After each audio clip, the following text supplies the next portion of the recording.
지난 주간에 성지순례를 다녀왔습니다. 성지순례 가서 있었던 이야기 중에 한 가지를 하면서 오늘 말씀을 좀 나누려고 그래요. 성지순례 갔던 중에서 겟세마네 동산을 갔었습니다. 정말 거기 가보면 물론 교회들도 다 있지만 굉장히 오래된 그런 그 올리브 나무가 있어요. 뭐 한때는 한 2000년 됐다고 하는 주장도 있었고, 또 최근에는 뭐 그렇게까지는 아니다, 한 1000몇백 년 됐을 것이다, 뭐 여하튼 하지만 저는 그냥 그 나무가 예수님 때도 있었다고 생각하고 있어요. 뭐 무슨 상관이 있겠어요, 그렇죠? 그 올리브 나무가 쭉 있는 거기를 이렇게 펜스를 쳐서 이렇게 막아놨어요. 그런데 옛날에도 한번 그랬지만 참 거기서 기도할 때 참 좋았던 기억이 있어서 이번에도 우리 같이 간 권사님들한테 그 펜스를 붙들고 그 올리브 나무 그 과수원 쪽이죠, 올리브 나무가 있는 쪽을 보면서 개인 기도 시간을 갖자라고 제안을 했습니다. 그래서 쭉 서서 각자 이제 뭐 사람들 왔다 갔다 하지만 신경 안 쓰고 펜스를 붙들고 올리브 나무를 쳐다보면서 예수님께서 기도했었을 바로 그러한 어떤 장면, 그러한 곳이라고 생각하면서 그러면서 기도를 각자 하게 됐습니다. 저도 좀 돌아가서 한쪽에 서서 붙들고 이제 기도하면서 정말 다 차단하고 오직 주님 앞에만 집중하고 기도하는데 정말 모처럼 깊은 기도에 들어갔어요. 정말 기도하는 가운데 제 마음속에 회개가 나오더라고요. 뭐냐면 정말 우리 교회에서 그동안 우리가 이 수요일마다 기도의 사람들 벌써 2년 이상을 얘기하잖아요, 그렇죠? 또 책도 나왔죠. 뭐 굉장히 많이 가르치기도 했죠. 그런데 그때 주님 앞에서 제가 회개한 건 뭐냐면 기도는 배우는 것이 아니라 하는 것이다. 기도에 대해서 많이 말한다고 기도하는 것이 아니다. 기도를 해야지. 정말 기도를 하느냐가 중요한 것이다 라고 하는 아주 굉장한 도전 앞에서 제가 너무 회개하면서 정말 주님, 제가 정말 기도를 가르치는 사람이 아니라 기도하는 사람이 되어야 한다는 사실, 이 앞에 회개합니다 하고 좀 깊이 기도하면서 아주 울컥하는 마음에 눈물도 흘려가면서 기도를 하고 있었습니다. 그런데 그때 그렇게 정말 깊이 기도하고 있는데 갑자기 뒤에서 누가 나를 치는 거예요. 그래서 딱 봤더니 어떤 지나가던 사람이 뭐 어느 나라 출신인지 몰라요. 하도 여러 나라에서 오니까 저보고 하는 얘기가, 제가 이제 기도할 때 모자를 벗어서 그 제 발옆에다가 물병하고 뒀거든요. 누가 봐도 그냥 제가 둔 건데 이 친구가 저건 네 모자냐 이렇게 물어보는 거예요. 그러면서 모자를 떨어뜨렸다. 너무 친절한 척하지만 그 순간 야, 마귀가 방해를 해도 가지가지로 하는구나 말이죠. 내가 이렇게 열심히 기도하니까 그 꼴을 못 보고 지나가면서 모자를 친절하게 알려주면서 잊어버린 것도 아닌데 말이죠. 그래서 정말 영적 방해가 기도할 때마다 있다는 사실을 새삼 깨달았던 시간이었습니다. 여러분, 그렇습니다. 기도는 배우는 것이 아니라 하는 것입니다. 자, 그런데 사실 기도를 배우는 것은 쉬워요. 배우면 되니까. 하지만 기도하는 것은 그렇게 쉽지 않습니다. 그래서 어려운 거예요. 이유가 뭐냐라고 할 때 지금 금방 나누었던 것처럼 기도하게 되면은요, 바로 영적인 방해가 있기 때문에 그렇습니다. 마귀가 우리가 기도하는 꼴을 그냥 두는 법이 없어요. 별별 치사한 방법을 더 동원해서라도 방해를 합니다. 그렇기 때문에 그런 영적 공격이 있기 때문에, 영적 방해가 있기 때문에 기도하는 것이 쉽지 않다고 하는 거예요. 자, 그런데 또한 기도가 어려운 이유가 한 가지가 더 있습니다. 어떤 면에서 영적 공격과 방해와 연결되어 있기도 하지만 또 다른 각도에서 기도하는 것이 정말 쉽지 않은 까닭은 바로 뭐냐, 이 기도라고 하는 것은 언제나 영적 테스트이기 때문에 그렇다 하는 것입니다. 기도는 영적인 테스트이기 때문에 그런 것이다. 여러분, 기도한다는 것은요, 바로 뭐냐라고 하면 우리가 하나님 앞에서 영적인 테스트를 통과하는 그 작업이에요. 기도하는 것은 뭐냐? 하나님 앞에서 우리가 영적인 테스트를 통과하는 바로 그것이다.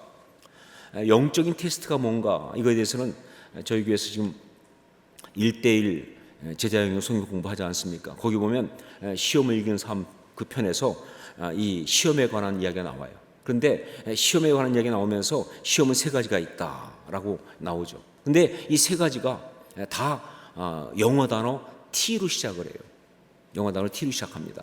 그래서 하나가 뭐냐? 바로 temptation이라고 하는 것. temptation. 우리말로 번역하면 유혹 이렇게 번역할 수 있죠. temptation.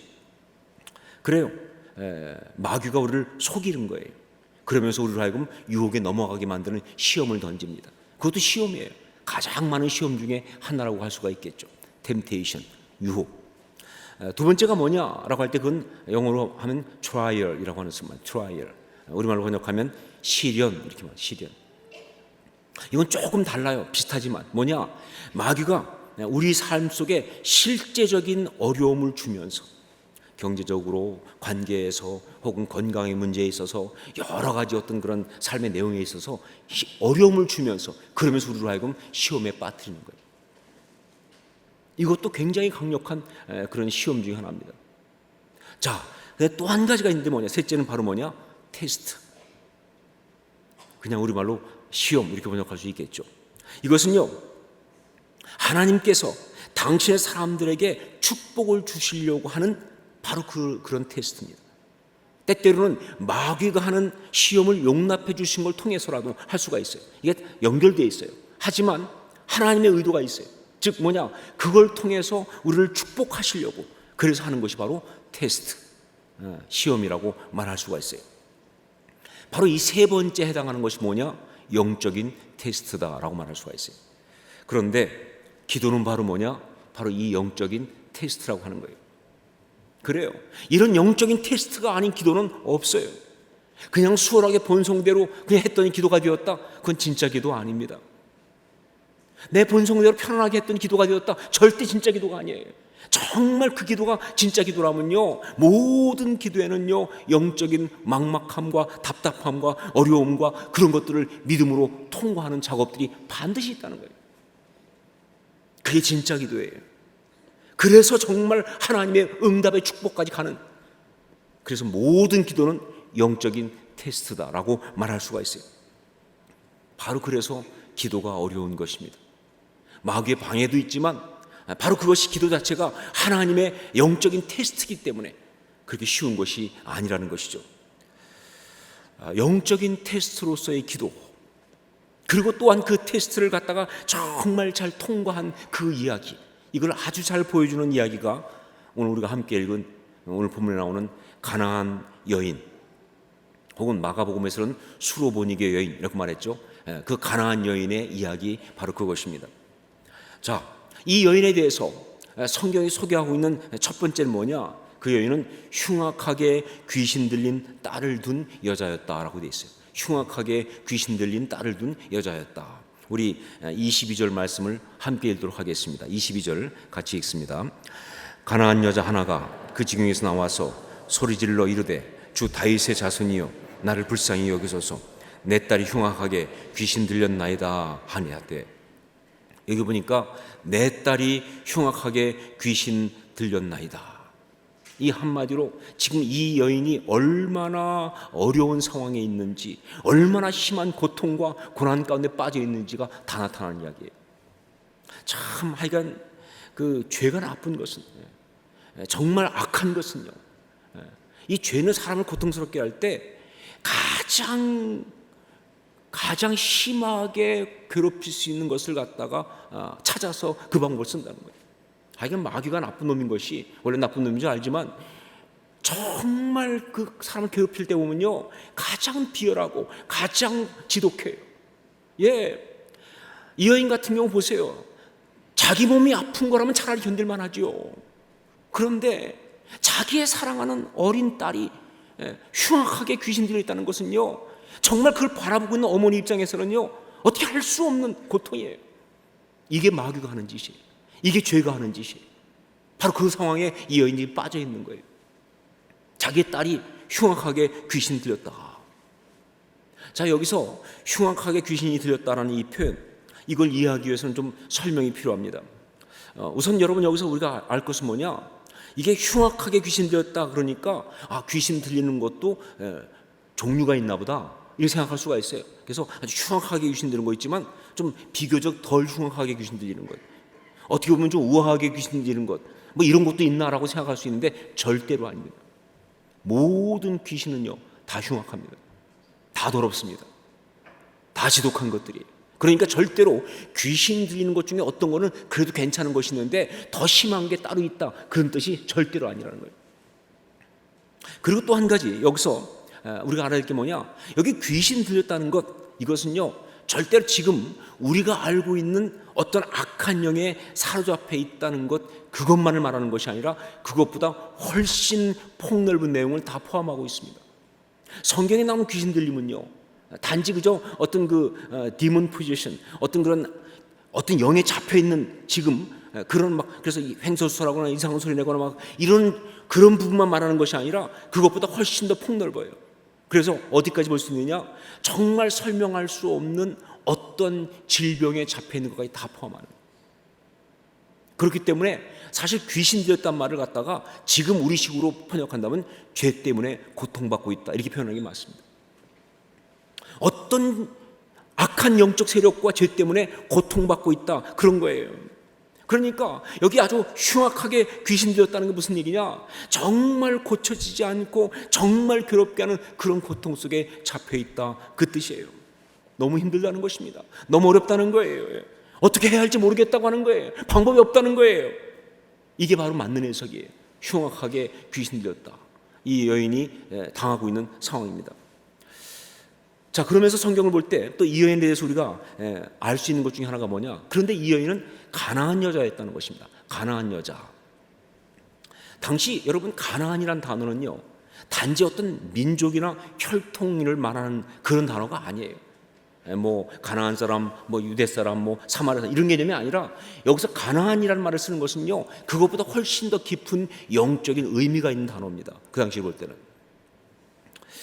사실 한 가지 여담처럼 하고 지나가면 요즘 한국 교회에서도요 이 가나안 성도가 참 문제입니다. 지금 한국 교회가 직면하고 있는 가장 최고의 어려움 중에 하나가 뭐냐, 바로 이 가나안 성도, 이거예요. 이게 한국 교회를 정말 걱정하고 진단하는 사람들이 이구동성으로 하는 얘기예요.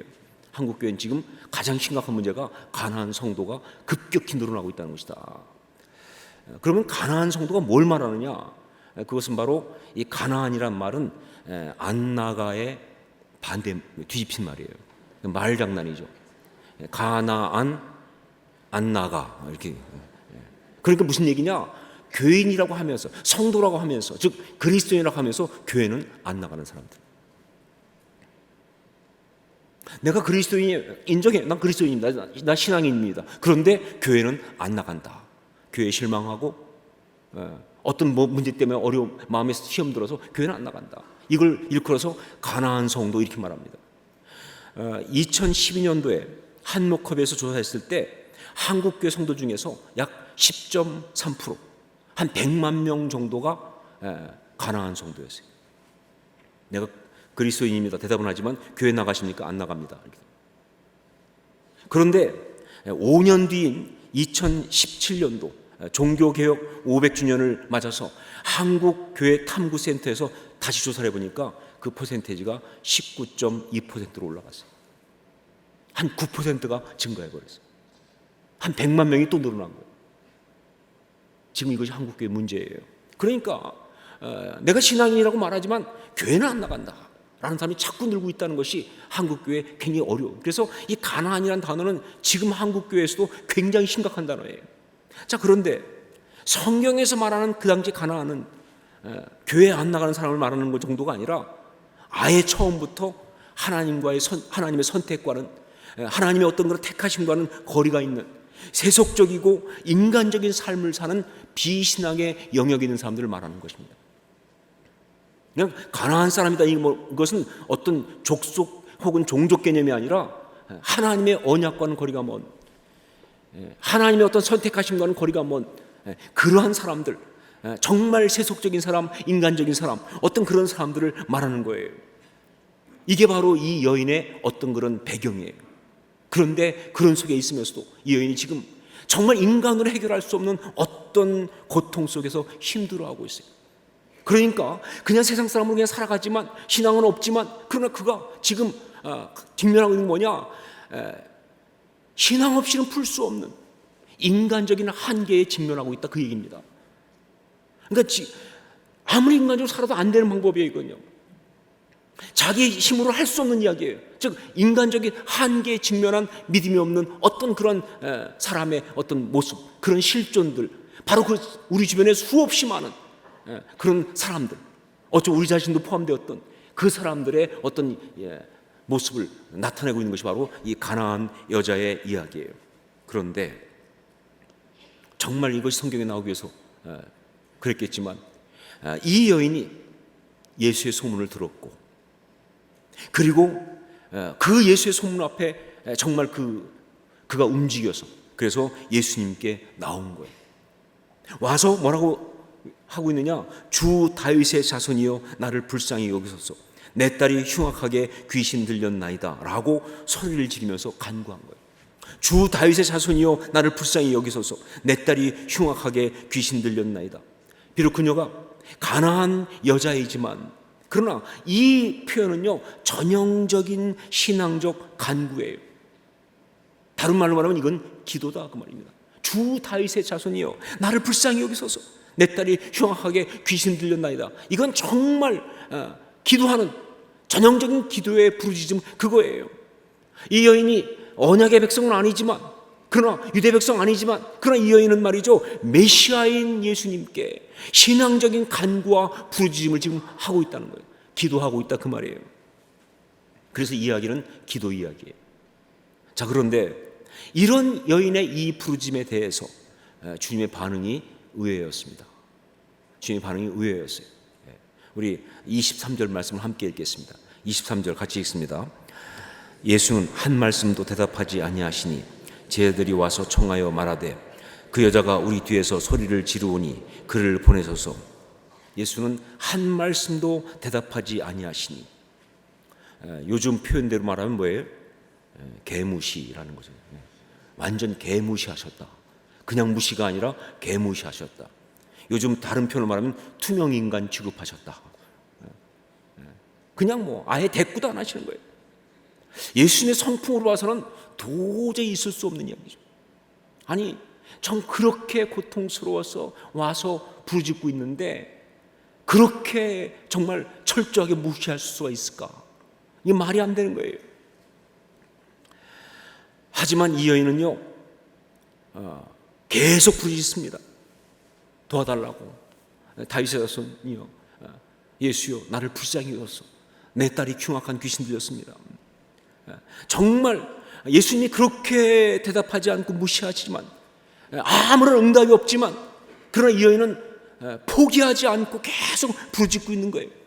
어느 정도냐면 오히려 사실 그럴 때마다 막 난리치는 무시하는 제자들이 와서 예수님께 여자가 우리 뒤에서 소리 지르오니 정말 그를 보내소서라고 요청할 만큼 여인이 그렇게 하고 있어요. 이게 뭘 말하는 것일까? 이것이 뭘 말하는 것일까? 이것은 바로 테스트의 현장입니다. 모든 기도에 있는 영적인 테스트의 한 가지를 주님이 지금 하고 있는 거예요.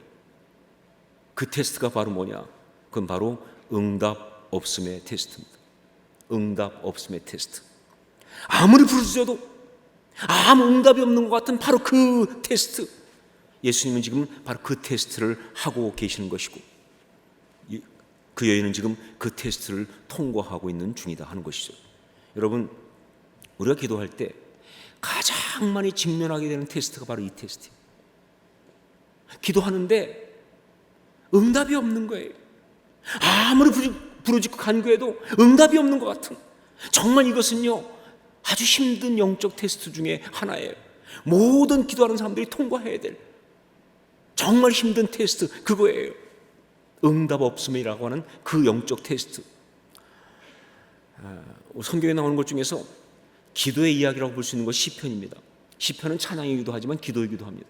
그런데 그 중에서 바로 이 테스트를 통과하는 이야기가 잘 나오는 게 있어요.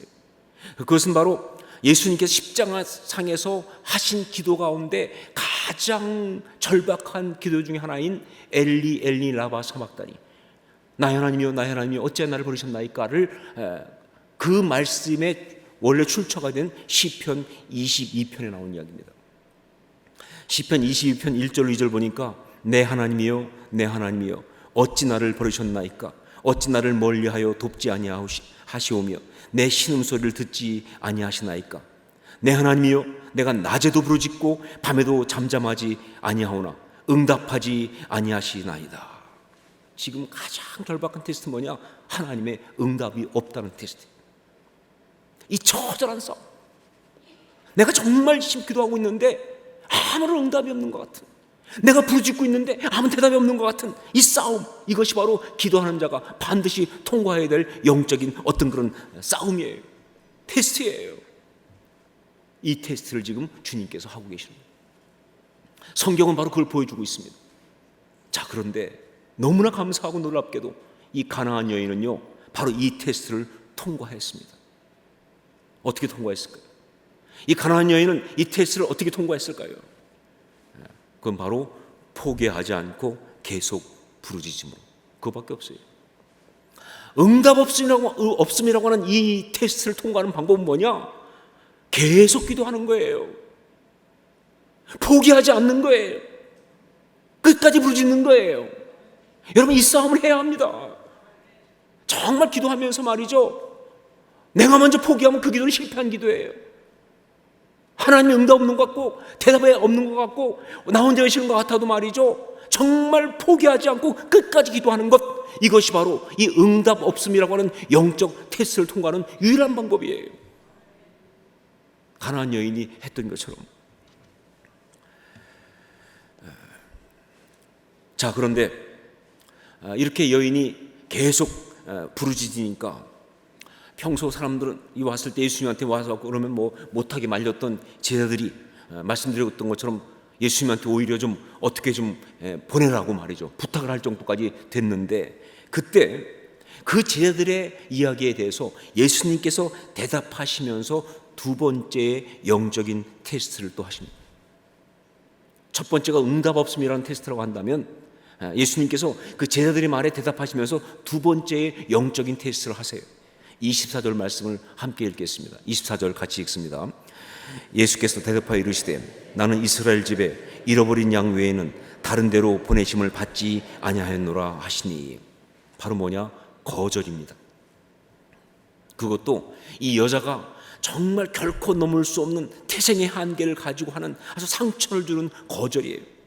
너는 결코 아니다. 난 이스라엘 집에 잃어버린 양 외에는 다른 데로 보내심을 받지 아니하였다 하면서 말이죠, 정말 그 여인한테 어떤 그런 아주 넘을 수 없는 어떤 그런 벽을 느끼게 하는 그런 거절을 하신 거예요. 바로 이건 뭘 말하느냐? 또 하나의 테스트가 뭐냐? 기도하면서 우리가 정말 통과해야 될, 그러나 정말 우리를 힘들게 하는 테스트가 바로 뭐냐? 버림받음이라는 테스트입니다. 버림받음. 아까 시편 20편에 나왔죠. 나의 하나님이여, 나의 하나님이여, 어째 나를 버리셨나이까. 이 버림받음이라는 테스트. 자, 내가 기도하고 있는데, 지금 기도하고 있는데, 그런데 상황은 어떤 메시지를 주고 있느냐? 하나님 너를 버렸어 라는 메시지를 주고 있어요. 기도하고 있는데 상황은 하나님 너를 버리셨어 라는 메시지를 주고 있어요. 기도하고 있는데 나의 감정은 계속 나한테 하나님은 너를 사랑하지 않으신다, 하나님은 너한테 관심이 없다, 내가 그 지은 죄와 그동안 행했던 모든 신앙 생활을 볼 때 하나님이 너의 기도에 응답하실 리가 없다, 하나님은 너를 벌하시고 계시다 라고 하는 그 메시지가 계속 오고 있는 그 상황을 말하는 것입니다. 여러분, 정말 기도하는 사람들이 또한 이 테스트를 통과해야 돼요. 정말 기도하는데 계속 주변 상황, 다른 것들, 이 속에서 올라오는 감정들, 죄책감들, 어떤 진앙을 볼 때마다 뭐예요? 내가 정말 하나님 앞에 내가 응답받을 자격이 없구나, 하나님 날 버리셨구나 라는 어떤 생각이 자꾸 들어오게 한다는 것이죠. 이걸 뚫고 나가야 되는 것이 중요한 거예요. 특별히 이 버림받음의 메시지는요, 무엇보다 우리의 영적인 자존감을 무너뜨리면서 다가와요. 우리 영적인 자존감을 무너뜨리면서, 즉 무슨 얘기냐? 너는 절대 하나님께 응답받을 만한 그런 존재가 아니라는 거예요. 그래서 참 많은 경우에 기도할 때 보면 제일 큰 싸움 중에 하나가 죄책감 싸움이거든요. 저도 기도할 때 보면요, 평소에 안 떠오르던 왜 그렇게 많은 죄가 떠오르는지 말이죠. 약속하고 하나도 안 지킨 게 왜 이렇게 많이 떠오르는지 말이죠.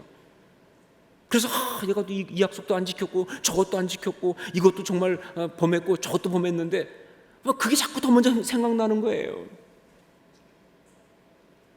그러면서 막 그냥 또 뭐 성경 말씀을 잘 모르는데도 불구하고 또 떠오르는 게 뭐 재물을 그 제단에 드리려고 하다가 예물을 제단에 드리려고 하다가 형제와 이 화해할 만한 거 생각나거든 말이에요. 가서 먼저 화해하고 와서 하라는 그게 떠오르면서 또 갑자기 중간에 막 또 보기 싫은 인간들의 얼굴이 지나가기 시작하면서 이게 해결 안 됐는데 내가 정말 기도가 될까 막 이런 생각이 든다는 것이죠. 여러분 그거 테스트예요. 내 영적인 이 자존감을 무너뜨리면서 다가오는 테스트예요.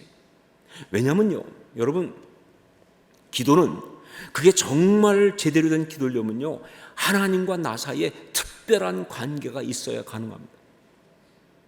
기도는요 절대 그냥 인간이 그냥 신에게 부르짖는 게 아니에요. 기도는요 자녀가 아버지한테 부르짖는 거예요.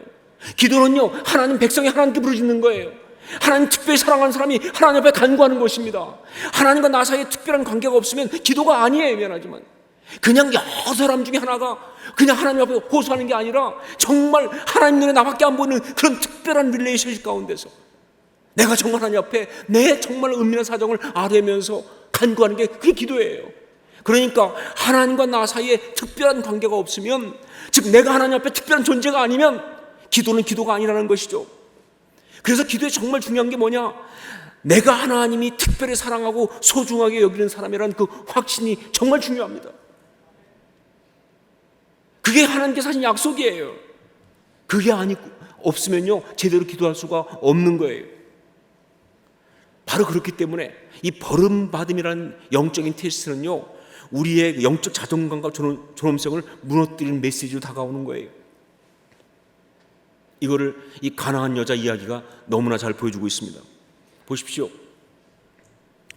그 여인이 예수님께서 제자들한테 내가 이스라엘 집에 잃어버린 양 외에는 다른 데로 보내는 받지 않았다라고 말하는 얘기를 듣고 나서도 포기하지 않고, 저 같았으면요 바로 거기서 돌아섰습니다.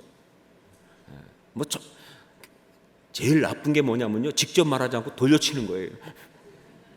차라리 나한테 말하시지, 그렇죠? 이게 아주 대화법 중에 상처 주는 것 중에 제일 나쁜 게 뜨리 쿠션이에요. 왜 나한테 할 말 여기다 대고 하고 있냐고 말이죠. 그건 진짜 비열하거든요. 근데 제자들한테 그렇게 말씀하신 것은 결국은 나 들으라고 한 얘기 아니겠느냐. 저 같았으면 벌써 상처 민감성 피부인 제가 가만히 있겠어요, 그렇죠? 알았습니다. 그만하시죠 뭐. 그런데 이 여인은 포기 못해. 그래서 그냥 주님한테 주여 나를 구원하소서 라고 부르짖습니다. 저를 도우소서. 그랬더니 그렇게 직접 말하는 여인한테 확인사살하듯이 하신 이 대답 속에 이 테스트가 정말 잘 드러나 있어요. 우리 25절 26절 말씀을 같이 읽겠습니다. 25절 26절 함께 읽습니다. 여자가 와서 예수께 절하며 이르되 주여 저를 도우소서. 대답하여 이르시되 자녀의 떡을 취하여 개들에게 던짐이 마땅하지 아니하니라. 정말 이거는요 너무나 충격적인 표현입니다. 진짜 그냥 우리가 시험 들 만한 표현이에요. 그래서 성경을 해석하는 사람들한테 가장 걸림돌이 되는 것 중에 하나가 이거예요. 도대체 어떻게 이걸 해석하란 말이냐 말이죠. 아니 어떻게 예수님께서 이런 식의 표현을 하면서 거절하실 수 있을까? 그렇게 좋으신 주님이, 그렇게 사려가 깊으신 주님이 어떻게 이렇게 무지막지한 상처 주는 말을 할 수 있을까? 이게 너무나 이해가 안 되니까 많은 주석가들이 이걸 좀 어떻게 설명해 보려고 애를 쓰고 있습니다. 그래서 어떤 사람은 이렇게 해석했어요. 그 당시 보통 유대인들은 이방인들을 다 개라고 불렀다. 근데 그 개는 뭐 원어를 따져보니까 그건 또 뭐 애완용 개라나? 그러니까 결코 여인을 모욕한 것이 아니라 그냥 그 당시에 자녀의 떡을 취하여 개들에게 던짐이라는 게 절대 모욕이 아닌 그냥 이방인을 말하는 어떤 통상적 표현이라 그런 것이니까 상처 주려고 하신 거 아니다 라고 이렇게 설명을 합니다. 또 다른 쪽은 말하기를 지금 예수님은 그 순간 뭐 그 여인을 상처 주려고 한 것이 아니라 당신의 구원 계획이, 하나님의 구원 계획이 먼저 유대인들한테 있기 때문에 아직은 이제 유대인에게서 예루살렘과 온 유대와 사마리아와 땅까지 가야 되는 거니까 아직은 유대인들에게 있기 때문에 먼저 그들을 배불리 먹이고 나서 이방인에게 가야 하니까, 그러니까 때가 아직 안 되셨다는 것을 갖다가 말씀하신 것뿐이다 라고 하면서 계획엔 쏙 빼고 너무 힘드니까, 상처가 되니까 그런 식으로 이렇게 또 얼버무리는 그런 표현도 있습니다. 또 어떤 사람은 그게 아니고 지금 상황이 예수님께서 공식적으로 사역하러 가신 것이 아니라 사실 이 두로와 시돈 쪽으로 해서 간 것은 일종의 제자들과 수련회를 가신 것이다. 수련회를 가신 거기 때문에 지금 가서 지금 어떤 사람의 집에 가서 식사를 함께 하려고 하는 이 순간에 여인이 밀고 들어온 거니까, 그러니까 지금 더 중요한 것은 이 제자들과 함께 이 같이 식사하며 수련회를 하는 게 더 중요해서, 그래서 지금은 아니다라고 그렇게 반응하신 것이다 하는 식으로 또 해석하는 사람도 있습니다. 좀 납득이 되세요? 수긍이 갑니까 여러분? 말도 안 되죠. 참 주석가들도 보면 참 먹고 살기 힘들어요, 그렇죠? 이렇게 해놓고 먹고 살아야 되니까 이거는요 어떻게도 설명이 안 됩니다. 아무리 그 당시 유대인들이 이방인을 개라고 부른다고 해도 결국 개라는 건 뭐냐? 특히 성경에 나오는 개들은요 절대 귀여운 개는 없다. 요즘 개하고는 달라요. 요즘 개들이 상전이죠, 그렇죠? 근데 성경에 있네요. 그래서 오죽하면 성경에 보니까 뭐예요? 개들과 흉악자들은 하나님 나라에 못 들어온다 이런 말 나오겠어요. 계시록 보니까 개가 없다 이렇게 돼요. 성국에는 그런 표현이 있을 만큼 절대 그런 표현 아니에요. 그렇기 때문에 이것이 절대 좋은 의미가 될 수가 없어요. 그리고 아무리 하나님의 구원 계획이 유대인이 먼저고 이방인이 그 다음이라 할지라도 지금 딸이 귀신 들려서 고통받고 있고 그래서 주님한테 정말 매어 달리고 있는 그 어머니한테 거창한 세계 선교 계획을 말하고 있다는 자체가 얼마나 정말 더 아프게 하는 것이냐. 차라리 그냥 못한다고 하는 게 낫지 무슨 선교 계획을 말씀하시냐 말이죠. 그 말이 안 된다는 것이죠. 아니면 세 번째, 솔직하게 제자들하고 모처럼 좋은 시간을 가지려고 하는데 방해하는 것 때문에 기분이 나쁘셨다고 한다면 그래도 기분 나쁘다고 그렇게 말씀하시면 안 되지. 그렇잖아요. 그럼 결국 이렇다면 예수님은 자기의 이 감정을 컨트롤하지 못하는 그런 것밖에 더 되느냐 그 말이에요. 기분 나쁘다고 할 말이 있고 안 할 말이 있지 말이죠. 그런 말 하시는가. 더군다나 제자들하고 저녁 식사하고 즐기는 것보다 한 인생이 회복되는 게 훨씬 더 중요한 것을 누구보다 말씀하신 주님께서 말이죠. 결국은 그 어떤 것도 설명이 안 되는 예수님께서 일부러 상처를 주려고 하면서 하는 거절이다 하는 거예요. 그냥 거절이 아니라 모욕하며 하는 그런 거절이었다는 것이죠. 특별히 이 개라는 표현은요 아무리 포장하고 쌓으려고 해도 싸매지지 않는 그 여인의 자존감을 팍 떨어뜨리는 그 여인의 어떤 존엄성을 팍 짓밟는 그런 표현을 주님이 쓰신 거예요. 왜 그랬을까요? 왜 주님이 그러셨을까요? 말씀드렸죠. 이게 뭐라고요? 테스트라고. 이런 경우는요 테스트란 말밖에 이해가 될 수 있는 방법이 없어요. 여러분 솔직히 아브라함한테 하나님께서 어느 날 독자 이삭을 바쳐라. 이건요 테스트란 말밖에는요 이해할 수 있는 게 없어요. 아니 도대체 100살에 얻은 아들을 갖다가 바치라니, 죽여 바치라니. 하나님은 더구나 인신제사는 원하지 않는 분인 게 맞는데 아니 애를 죽여 바치라니. 왜 그럴까 말이죠. 뭐 어떤 사람은 그렇게 말한다고요. 아브라함이 이삭을 너무 사랑하니까 하나님께서 네가 나보다 이삭을 더 사랑하는구나. 그러니까 이삭을 바쳐라. 야, 그런 하나님 짜증나죠, 그렇죠? 그건 완전히 뭐 질투밖에 없는 하나님 아니에요, 그렇죠? 당연하지 않겠어요. 100살에 얻은 아들이 어떻게 사랑스럽지 않겠어요, 그렇죠? 저 같았으면 얻고 와서 설교할 텐데 말이죠. 그거를 이해 못한 하나님이라면 말이 안 되는 것이죠. 사실 이삭을 바치라고 하신 그 이야기는요 어떻게 이해해도 이해할 수 없는 정말 설명이 안 되는 이야기예요. 딱 한 가지 방법으로 설명이 가능해요. 하나님의 테스트. 우리 삶 속에서 하나님이 나를 따라하시는데, 하나님께서 내가 정말 얼마나 힘든지도 아시는데, 하나님께서 정말 나를 사랑하시는 건 맞는데도 불구하고 나한테 이렇게 이해할 수 없는 어려움이 다가오고 있다는 이 사실을 어떻게 이해할까요? 답은 뭐예요? 테스트. 축복을 주시려고 테스트하시는 거예요. 테스트밖에는 설명이 안 돼요. 여기도 마찬가지입니다. 예수님의 이 말도 안 되는 이 반응들과 상처 주는 이야기는요, 테스트란 말밖에는 다른 것 가지고 이해할 수 있는 방법이 없어요. 자, 그러면 그 테스트는 어떤 테스트냐라고 할 때 나온 것처럼 뭐예요? 그의 자존감, 영적인 가치를 무너뜨리는 테스트. 기도함에 있어서 우리가 반드시 통과해야 되는 그 테스트는 뭐냐? 바로 영적 자존감을 떨어뜨리는,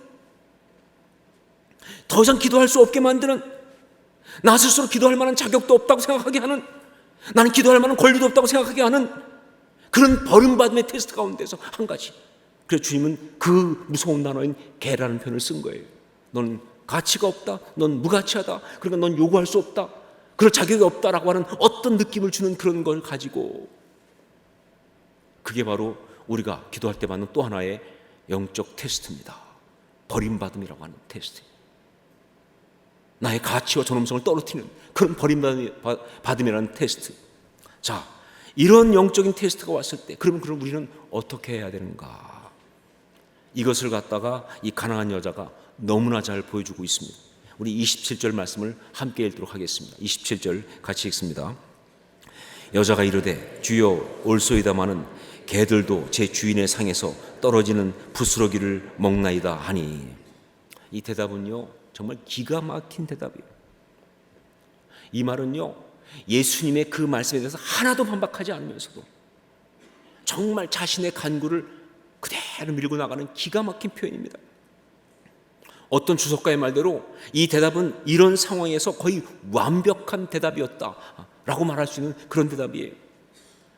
그런데 무엇보다 이 대답이 중요한 게 뭐냐? 이건 버림받음의 테스트를 통과하는 유일한 해답을 주고 있다는 사실. 이런 버림받음이 올 때, 이런 자격 없음이라는 생각이 올 때, 이런 정말 내 자신이 어떤 그런 기도할 권리가 없다고 생각하는 그런 어떤 그런 테스트가 올 때, 내가 정말 지은 죄가 많은데, 내가 정말 하나님 앞에 올바로 살지 못했는데, 내가 정말 하나님 앞에 기도할 만한 자격이 없는데, 내가 정말 하나님 앞에서 정말 흉악한 죄인인데 내가 무슨 수로 기도할 수 있을까 하는 생각이 올 때, 그때 바로 우리가 쓸 수 있는 유일한 어떤 그런 해답, 바로 그것을 말하고 있다는 것이죠. 그건 바로 뭐냐? 그래도 나는 기도할 수밖에 없습니다. 그래도 나는 기도할 수밖에 없습니다. 왜냐하면 저는 은혜 아니고는 살 수가 없어서 그래요. 하나님, 나는 죄인 맞아요. 나는 정말 흉악한 죄인이고 기도할 자격 없습니다. 그래도 나는 기도할 수밖에 없습니다. 왜냐하면 난 은혜 없이 못 사니까요. 그렇게 말하는 하나님의 은혜에 대한 절대적인 절박한 사모함,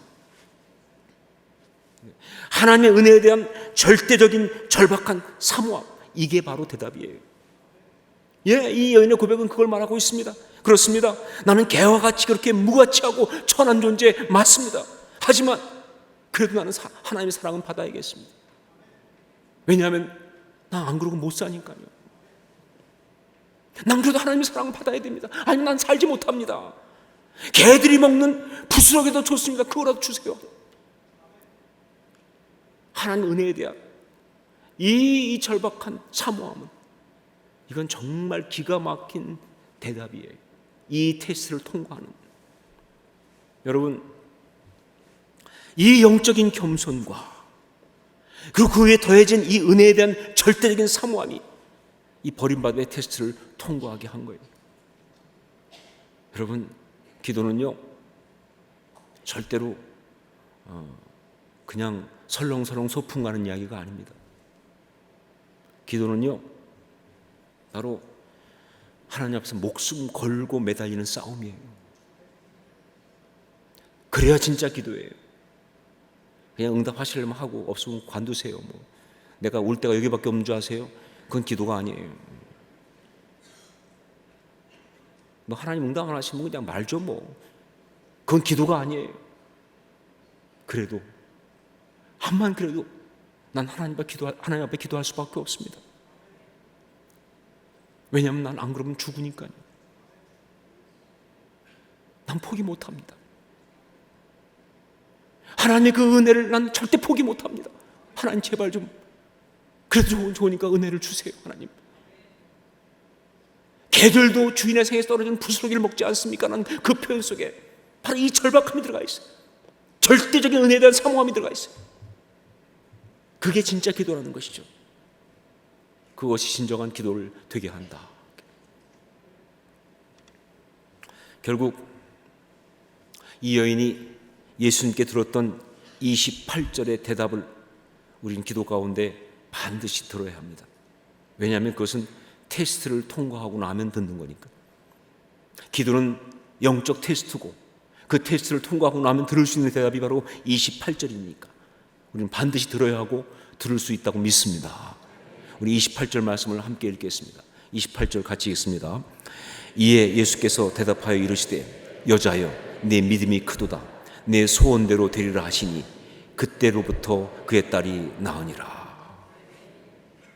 여자여 내 믿음이 크도다. 내 소원대로 되리라. 자녀의 떡을 취해서 개들에게 던짐이 합당치 않다. 혹은 대답도 안 하시고 난 이스라엘 집에 잃어버린 양 외에는 다른 데로 보냄받지 않았다 말씀하시던 톤하고는 너무 다른 톤. 예, 기도할 때 오면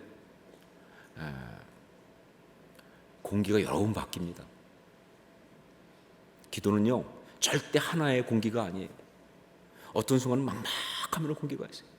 어떤 경우는 답답하면 공기가 있어요. 어떤 경우는 정말 황량하고 공허할 수 있어요. 어떤 경우는 너무나 정말 힘들게 상처받는, 정말 거절당하는 것 같은 어떤 그런 정말 힘들게 하는 그런 공기가 있어요. 그런데 그 테스트를 다 통과하고 나면요 설명할 수 없이 나를 감싸 안아주시는, 정말 나를 사랑으로 품어주시는, 그러면서 정말 나를 기뻐하시는, 나를 향해서 감동하시는 바로 그 음성이 들리는 그런 순간이 옵니다. 여자여 내 믿음이 크도다. 내 소원대로 되리라. 반드시 그러한 응답까지 가는 여러분 될 수 있기를, 제가 될 수 있기를 주의 이름으로 축원합니다. 영적 테스트로서의 기도를 통과하고 축복까지 다다를 수 있기를 기도하겠습니다.